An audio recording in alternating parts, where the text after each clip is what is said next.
Hola, ¿cómo están? Soy Manuel Hernández Bautista y les doy la bienvenida a este espacio, un podcast para hablar sin miedo, sin prejuicios, sobre las experiencias que nos transforman.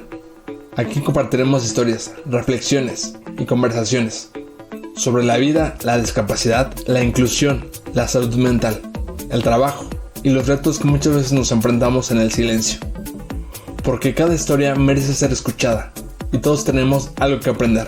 Comenzamos.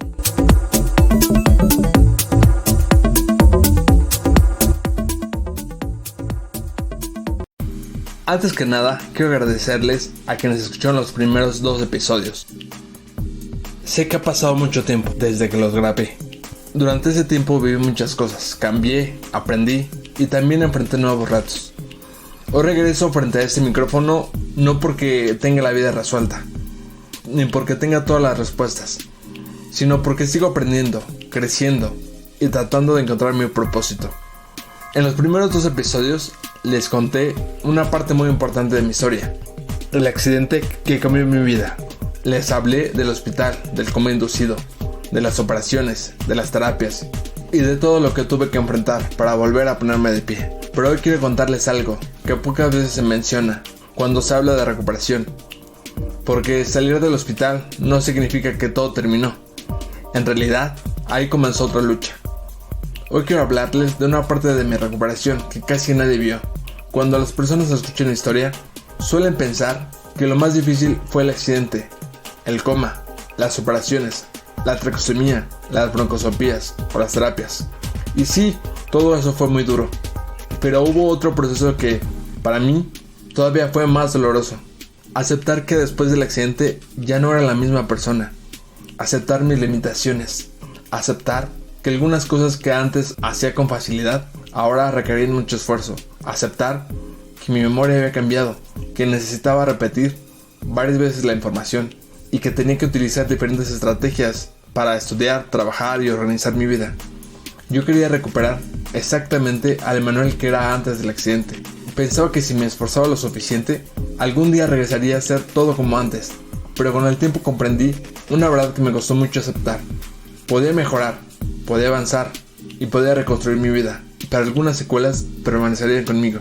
Muchas veces hablamos del duelo cuando perdemos a alguien, pero pocas veces hablamos del duelo que vivimos cuando perdemos una parte de nosotros mismos.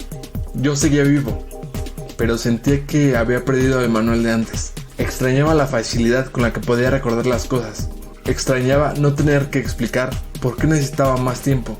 Extrañaba sentir que podía hacer cualquier cosa, sin preguntarme si mi memoria o mis limitaciones me lo permitían.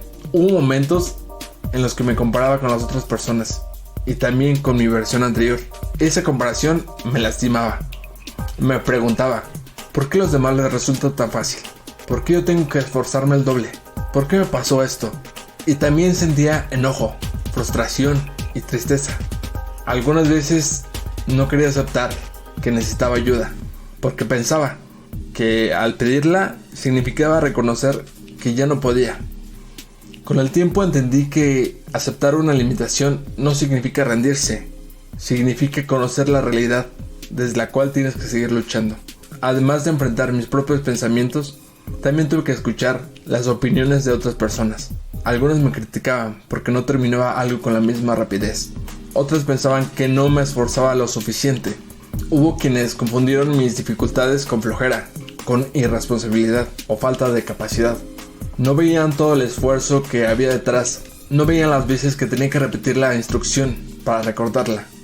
No veían las fotografías que tomaba en el pizarrón, los apuntes que reescribía, ni el tiempo adicional que necesitaba para comprender una información.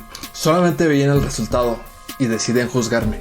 Las críticas son dolorosas, pero se vuelve todavía más fuerte cuando llegan en un momento en el que tú mismo estás tratando de recuperar la confianza. Cada comentario me hacía cuestionarme. ¿Y si tienen razón? ¿Y si realmente ya no puedo? ¿Y si nunca vuelvo a ser suficiente? También descubrí algo que me costó mucho aceptar. No todas las personas que dicen que están contigo saben permanecer durante este proceso tan difícil. Al principio hubo preocupación, llamadas, mensajes y palabras de apoyo, pero conforme pasa el tiempo algunas personas dejaron de estar presentes.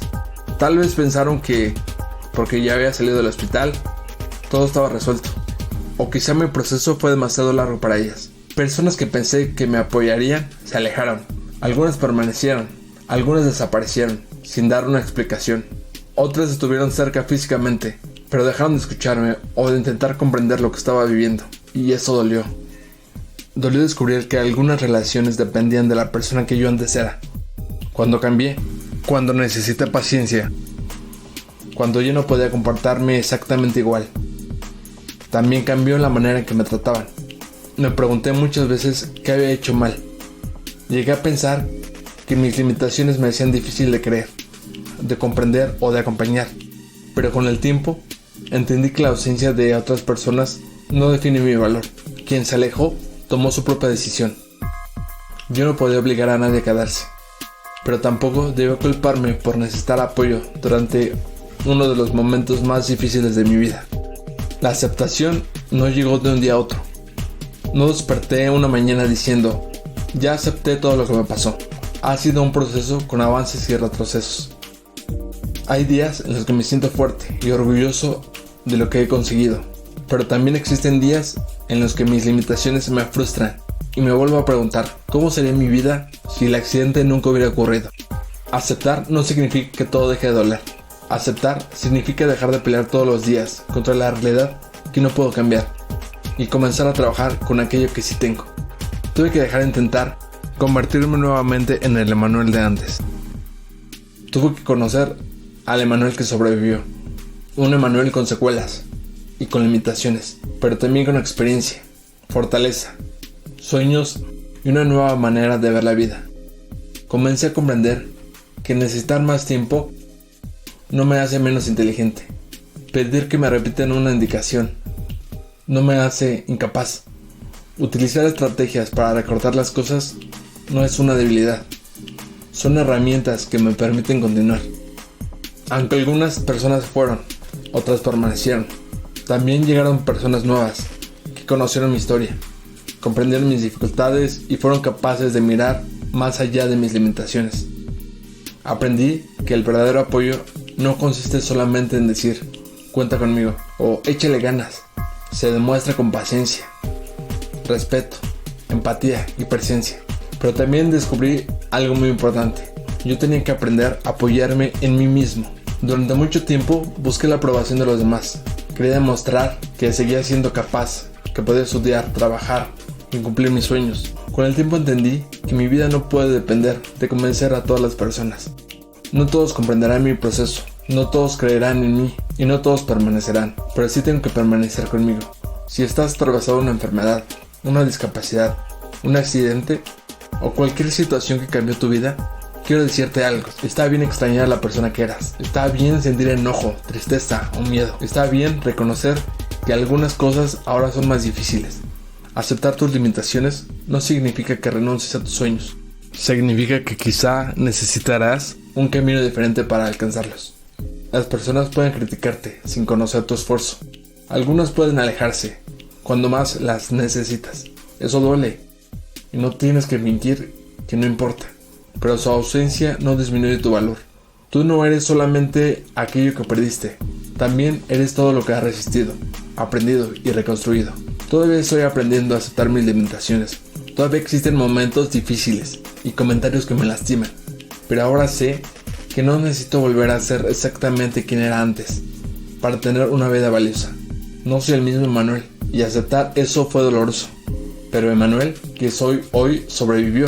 Terminó su licenciatura, terminó su maestría, regresó a trabajar y continúa construyendo nuevos sueños. Algunas personas se fueron, otras creyeron en mí. Hubo críticas, decepciones y momentos de mucha soledad, pero sigo aquí, no como la persona que era antes, sino alguien que aprendió a levantarse con sus heridas, sus limitaciones y su historia. Hoy soy Emanuel Hernández Bautista y este fue un capítulo más de mi proceso. Antes de despedirme, quiero comentarles que este regreso a mi podcast no será solamente para hablar de mi vida. En los próximos episodios tocaremos muchos otros temas, compartiremos diferentes experiencias y hablaremos de esas situaciones que forman parte de nuestra vida, pero a veces no nos atrevemos a expresar. Quiero que este podcast se convierta en un espacio abierto y sincero, donde podemos hablar, aprender, reflexionar y sentir que no estamos solos. Esta es una nueva etapa, me da mucho gusto que estén aquí para compartirla conmigo. Gracias por escucharme sin juzgarme y por acompañarme en este camino. Nos escuchamos en el próximo episodio.